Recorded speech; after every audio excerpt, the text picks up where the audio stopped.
गोपिका जीवनस्मरणं गोविन्द गोविन्द। सद्गुरु विठलदास महाराज की ஜெய்.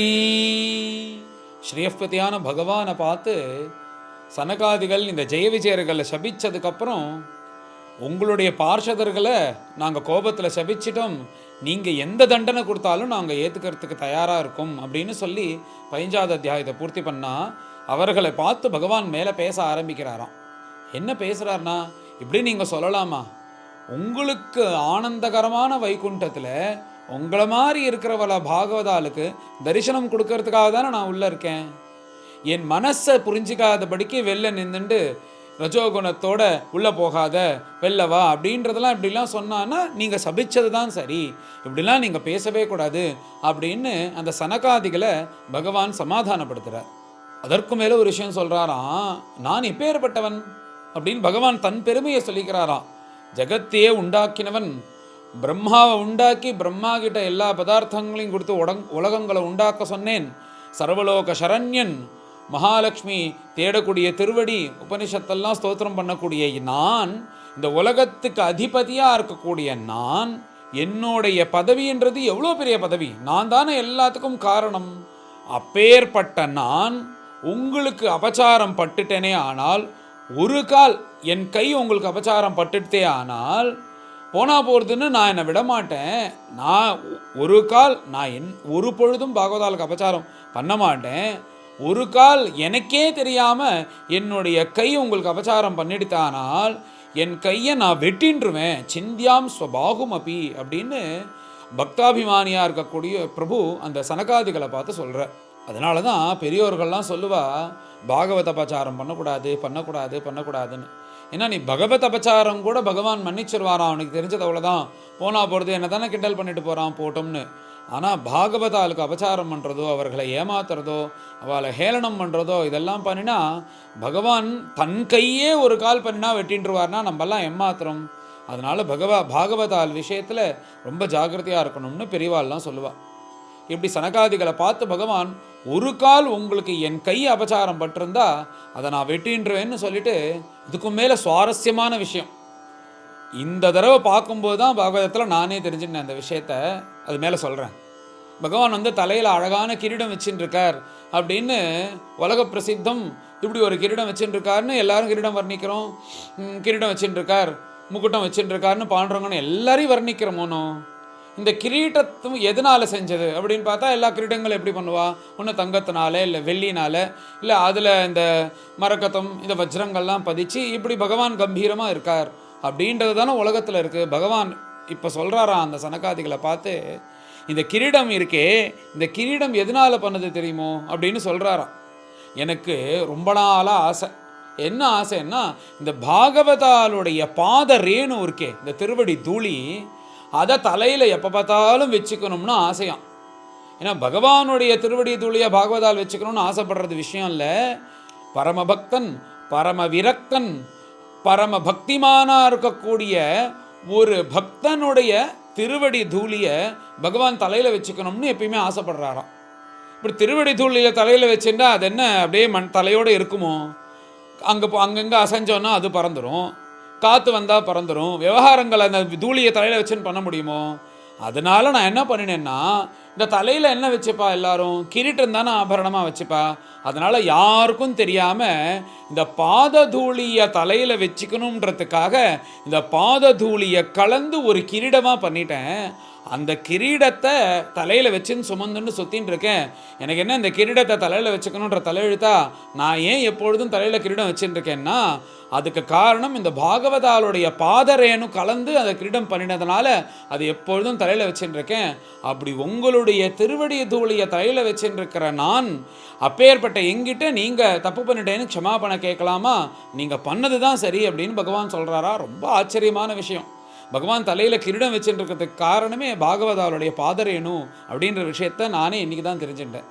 எவர் ஒருவர் உத்தமமான பிராமணர்களுக்கு லோகக்ஷேமார்த்தம் வாழ்ந்துண்டு விரக்தராக இருக்கக்கூடிய பாகவதர்களுக்கும் அப்புறம் பசுக்களுக்கும் யார் ஒருத்தர் ஹிம்சை பண்ணுறானோ அவனுக்கு தண்டனை கண்டிப்பாக உண்டுன்னு நானே என் வாக்குனால் சொல்லியிருக்கேன். அப்படி உத்தமமான பிராமணராக இருக்கக்கூடிய அந்த உங்களுக்கு இவன் எப்படி அபச்சாரம் பட்டிருக்கானே, இவனுக்கு நீங்கள் கொடுத்த சாபம் தான் சரி அப்படின்னு சனகாதிகளை சமாதானப்படுத்துகிறார். மேலே சனகாதிகளை பார்த்து நீங்கள் கொடுத்த சாபமானது கண்டிப்பாக நடக்கணும் அப்படின்னு சொல்லிட்டு இது கண்டிப்பாக நடக்கட்டும்.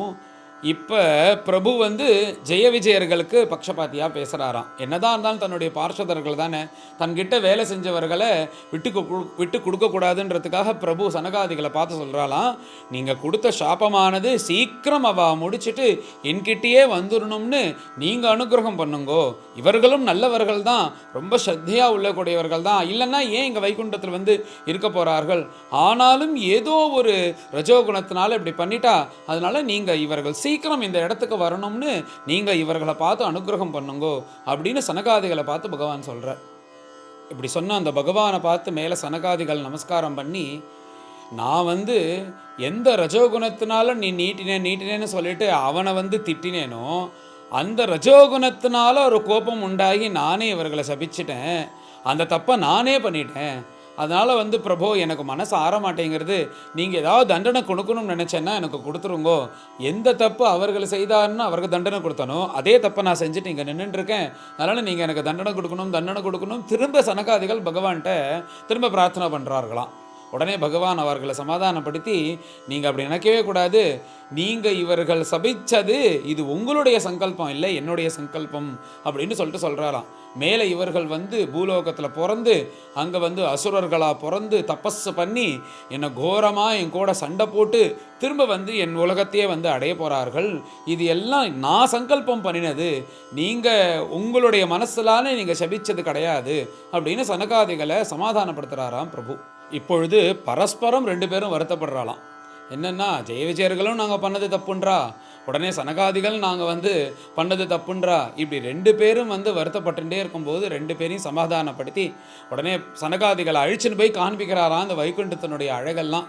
அவர்கள் பார்த்து பரம சந்தோஷப்பட்டு, இப்பேற்பட்ட ஒன்றை பார்க்கணுன்றதுக்காக தானே இங்கே வந்தோம், தேவையே இல்லாமல் இந்த விஷயங்கள்லாம் நடந்து இதை கெட்டுருது, அதனால் இப்போ உன்னை பார்த்து நாங்கள் பரம திருப்தியாக இருக்கோம் அப்படின்னு சொல்லிட்டு பகவானை பார்த்து, வைகுண்ட ரூபியாக இருக்கக்கூடிய பகவானை பார்த்து ஆனந்தமாக பகவானை ஸ்தோத்திரம் பண்ணுறார்கள். இந்த சனகாதிகளுக்கு தரிசனம் கொடுத்துட்டு பகவான் ஜெய விஜயர்களை பார்த்து பேசுகிறாளாம். கொடுத்த சாபம் ஒன்றும் பெருசு இல்லை, வேணும்னா நான் ரத்து பண்ணிடுறேன், ஆனால் எனக்கு ரத்து பண்ண வேண்டாம். ஏன்னா இந்த பூலோகமோ ஜெகத் சிருஷ்டியோ ஆயிடுது, நான் யார் கூடயாவது சண்டை போடணும், இப்படியே படுத்துட்டே இருக்கேன், உடம்பெல்லாம் வலிக்கிறது, யார் கூடயாவது சண்டை போடணும். அப்படி சண்டை போடணுன்னா இப்படி சோனி சொக்கட்டானா இருந்தான்னா நான் எப்படியே அடித்தானா அவன் கீழே விழுந்துருவான். அதனால் எனக்கும் ஒரு சண்டை போட்ட திருப்தியே இருக்காது. என்னுடைய பார்ஷதாக இருக்கக்கூடிய நீங்கள் பூலோகத்துக்கு போய் இப்படி தபஸ் பண்ணி நீங்கள் வந்தேன்னா உங்கள் கூட சண்டை போடுறது தான் எனக்கு ரொம்ப பிடிச்சிருக்கு. அதனால் இது என்னுடைய சங்கல்பந்தான். அதனால் இந்த சாபத்தை நான் ரத்து பண்ணுறதா இல்லை, நீங்கள் மேலே பிறந்துட்டு வாங்கோ அப்படின்னு பகவான் தான் சண்டை போடுறதுக்கு ஆளை தயார் பண்ணி வச்சுருக்காராம் ஜெய விஜயர்களை. இந்த அத்தியாயத்தில் இன்னொரு சுவாரஸ்யமான விஷயம் இருக்குது. இது இந்த தடவை பார்க்கும்போது தான் நானே தெரிஞ்சுட்டேன். ஆச்சரியமான விஷயம், இந்த பாராயணம் பண்ணும்போது இது பண்ணும்போது தான் இந்த விஷயங்கள்லாம் தெரியுன்றது சத்தியமாக இருக்குது. என்னென்னா, இப்போ சனகாதிகளை தடுத்தார்கள், இவர்களுக்கு சனகாதிகள் சாபம் கொடுத்தான்றது தானே லோக பிரசித்தம்.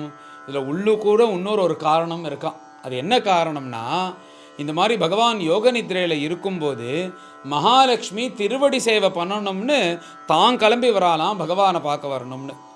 அப்படி பகவானை பார்க்க வரணும்னு வந்துட்டுருக்கிற மகாலட்சுமியே ஒரு பொழுது இந்த ரெண்டு பேரும் தடுத்துட்டாங்க. மகாலட்சுமி போய் தடுக்கலாமோ? மகாலட்சுமி தடுக்கிறதுக்கு இவா ரெண்டு பேருக்கு யார் ரைட்டு கொடுத்தா? உடனே மகாலட்சுமிக்கு ஒரு மாதிரி ஆகிடுதான். எனக்கு தெரியாதா என் பிரபுவுக்கு என்ன எப்போ பண்ணணும்னு? உடனே நேராக பகவான்கிட்ட போய் சொன்னாலாம், இங்கே பரம ஆனந்தகரமான வைகுண்டம், இந்த ஆனந்தமான வைகுண்டத்தில் இந்த பசங்க ரெண்டு பேரும் எதுக்கு இப்படி இருக்கான் ரஜோகுணத்தோட, இந்த மாதிரி உள்ளே போகக்கூடாது, வெளில வரக்கூடாதுன்னு, இதுக்கு தகுந்த ஒரு தண்டனை கிடைக்கணுமோன்னு அப்படின்ற மாதிரி பகவான்கிட்ட சொல்லணும்னு நினைக்கிறாளாம். ஆனால் சொல்லலையாம்.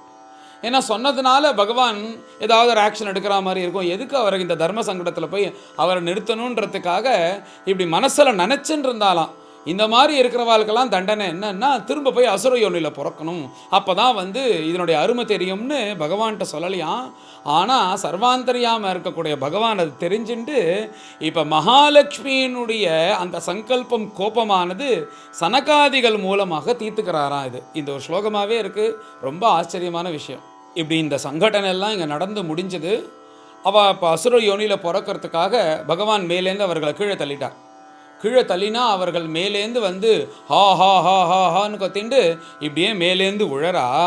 இங்கே எப்படி நடக்கிறதுன்னா, இந்த சம்பவம்லாம் மேலே வைகுண்ட லோகத்தில் நடக்கிறது அப்படியே பேரலாம் இங்கே பூலோகத்தில் இந்த கஷ்யப்பருடைய அந்த மேவேஷ்டியை பிடிச்சி இழுக்கிறாளாம் திதி. இப்போ கஷ்யப்பருக்கும் திதிக்கும் சங்கமம் ஆறுது. அவர்கள் மேலேந்து உழறார்கள். விழுந்து நேராக இந்த ஒரு கஷ்யப்பருக்கும் திதிக்கும் இந்த சங்கமம் முடிஞ்ச உடனே அந்த கர்ப்பத்துக்குள்ளே இந்த 2 ஜெய விஜயர்களும் உள்ளே பூந்துக்கிறார்கள் அந்த கர்ப்பத்தில். இப்படி இந்த அத்தியாயமானது எப்படி ஆரம்பிச்சதுன்னா, உலகமே இருளாக போயிடுதே, இந்த கர்ப்பமும் வரமாட்டேங்கிறதே, அப்படி என்னதான் இந்த கர்ப்பத்தில் இருக்குன்னு தேவர்கள் கேள்வி கேட்டாலும் அதுக்கு பதில் சொல்கிறதுக்கு தானே பிரம்மதேவர் இத்தனை கதையும் சொல்கிறார். இத்தனைக்கும் காரணம் இதுதான். அதனால் அந்த ஜெய விஜயர்கள் தான் இப்போ மேலே ஹிரண்யகசிபுவாக பிறக்கிறதுக்கு இந்த கர்ப்பத்துக்குள்ளே இருக்கா. அவர்கள் பிறந்து உலகத்தையே அட்டகாசம் பண்ணி சிரமப்படுத்த போகிறா. மேலே பகவானே அவர்கள் வதம் பண்ண போகிறா. அவர்கள் பிறக்கிறதுக்கு முன்னாடி இந்த திதியானவள் கர்ப்பத்திலே வச்சுன்னு பிறக்க விடமாட்டேங்கிறா. அதனால தான் இப்படி இருளாக இருக்குன்னு இந்த கதையெல்லாம் இந்த அத்தியாயத்தில் சொல்லி முடிக்கிறார். மேலே எல்லோரும் கலந்து பாராயணம் பண்ணுவோம். அச்ச ஷோடசோऽध्यायः பிரம்மோவாச்ச இதி தத்கிருணதாம் தேஷாம் முனீனாம் யோகதர்மிணாம் பிரதிநந்திய ஜகாதேதம் விகுண்டநிலயோ விபுः ஸ்ரீபகவானுவாச்ச ஏதோ தௌ பார்ஷதோ மஹ்யம் ஜயோ விஜய ஏவ ச கதர்த்தீக்ருத்ய மாம் யத்வஹ பஹ்வக்ராதாம் அதிக்ரமம் யஸ்த்வேதயோர்த்ருதோ தண்டः பவத்பிः மாமனுவ்ரதைः स एवानुमतोऽस्माभिः मुनयो देवहेळनात् तद्वः प्रसादयाम्यद्य ब्रह्मदैवं परं हि मे तद्धीत्य आत्मकृतं मन्ये यत्स्वपुंभिः असत्कृताः यन्नामानि च गृह्णाति लोको भृत्ये कृतागसि सोऽसाधुवादः तत्कीर्तिं हरन्ति त्वचमिवामयः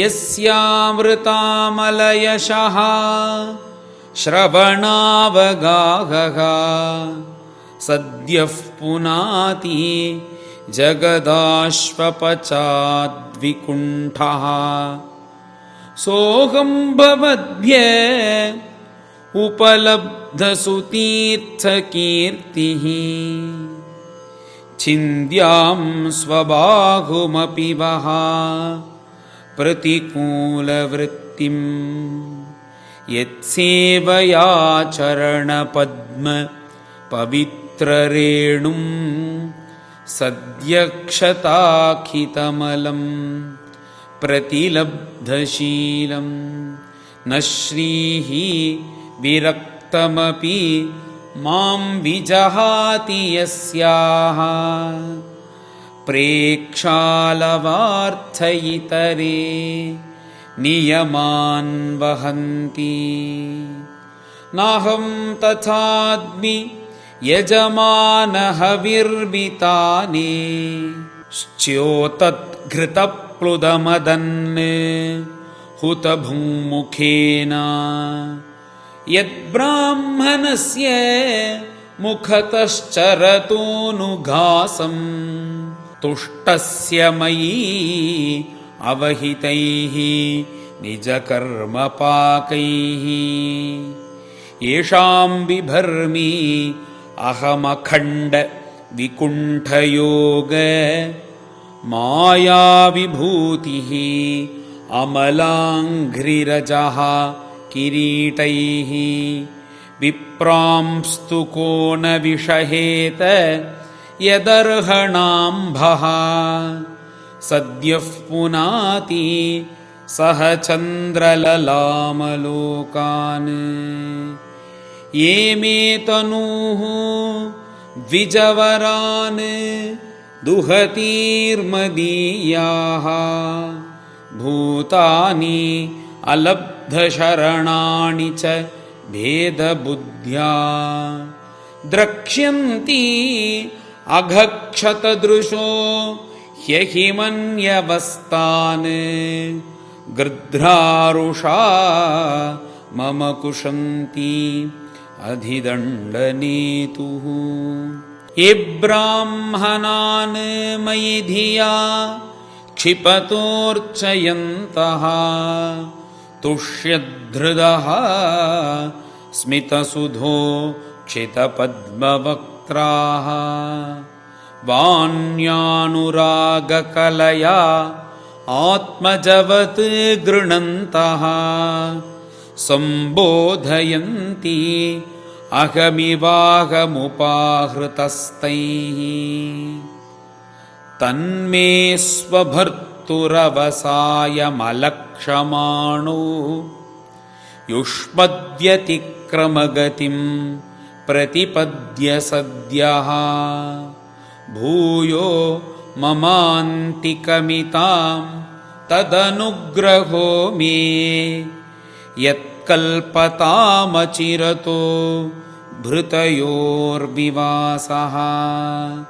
ब्रह्मोवाच अथ तस्योषतीं देवीं ऋषिकुल्यां सरस्वतीं नास्वाद्य मन्युदष्टानां तेषामात्मापि अतृप्यत सतीं व्यादाय शृण्वन्तः लघ्वीं गुर्वर्थगह्वरां विगाह्य अगाधगम्भीरां न विदुः तच्चिकीर्षितं ते योगमाययारब्ध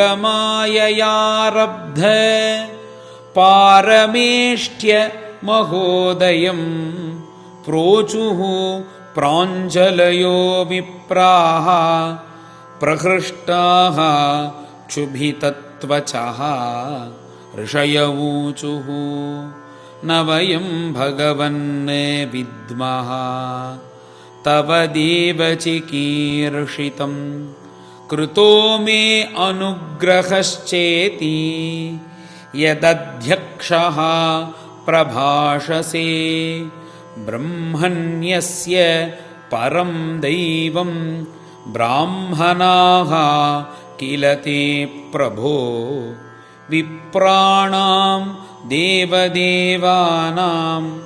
भगवान् आत्मदैवतं त्वत्तः सनातनो धर्मः रक्ष्यते तनुभिस्तव धर्मस्य परमो गुह्यः निर्विकारो भवान्मतः तरन्ति ह्यञ्जसा मृत्युं निवृत्ता यदनुग्रहात् योगिनः स भवान् किं स्वित् अनुगृह्येत यत्परैः यं वै विभूतिः उपयाति अनुवेलमन्यैः अर्थार्थिभिः स्वशिरसा धृतपादरेणु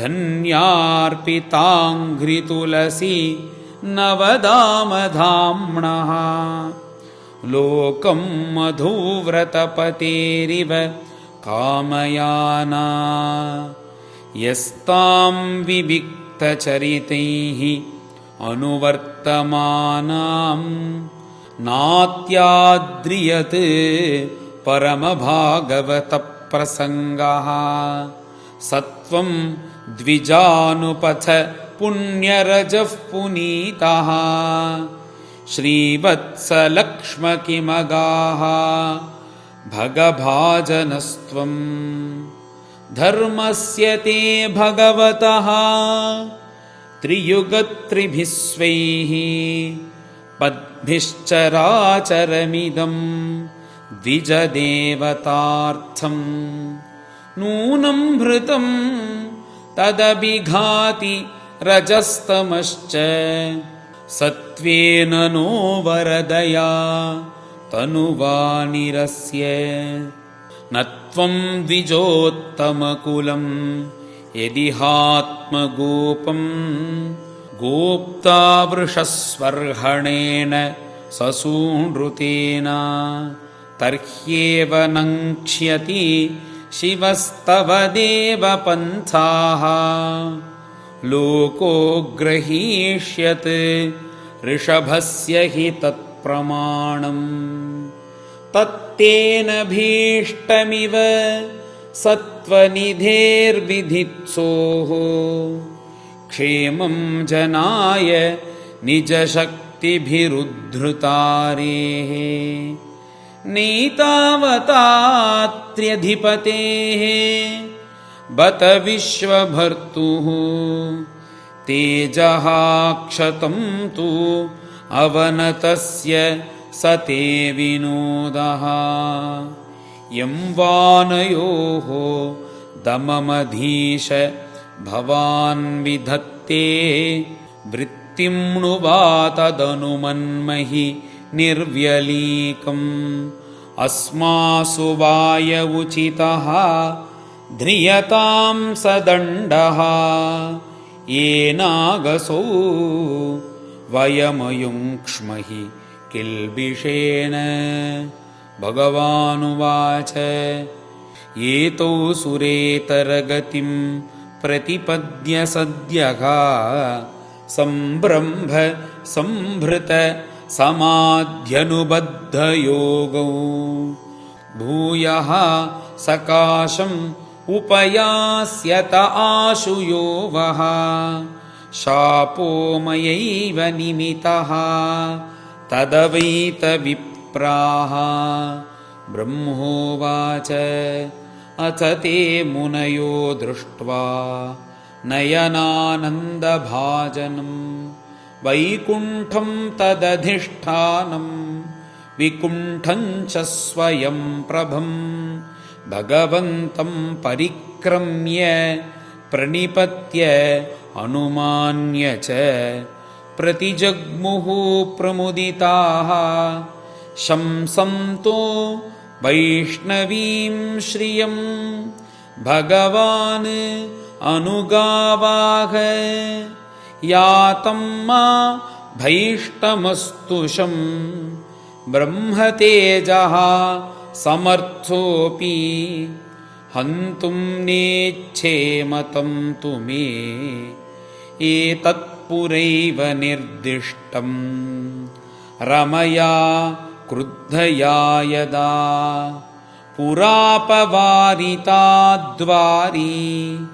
विशन्ती मय्युपारते मयि संब्रह्मयोगेन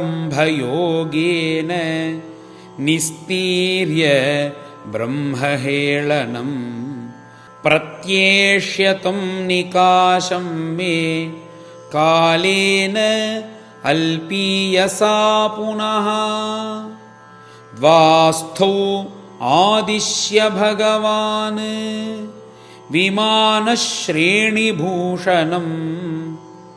सर्वातिशयया लक्ष्म्या जुष्टं स्वं धिष्ण्यमाविशत् तौ तु गीर्वाणऋषभौ दुस्तरात् हरिलोकतः हतश्रियौ ब्रह्मशापात् अभूतां विगतस्मयौ तदा विकुण्ठधिषणात् तयोः निपतमानयोः हाहाकारो महानासीत् विमानाग्रेषु पुत्रकाः तावेव ह्यधुना प्राप्तौ पार्षदप्रवरो हरेः दितेः जठरनिर्विष्टं काश्यपं तेज उल्बणम् तयोरसुरयोरद्य तेजसा यमयोर्हि वः आक्षिप्तं तेजये तर्हि भगवान् तद्विधित्सति विश्वस्य यः स्थितिलयोद्भवहेतुराद्यो योगेश्वरैरपि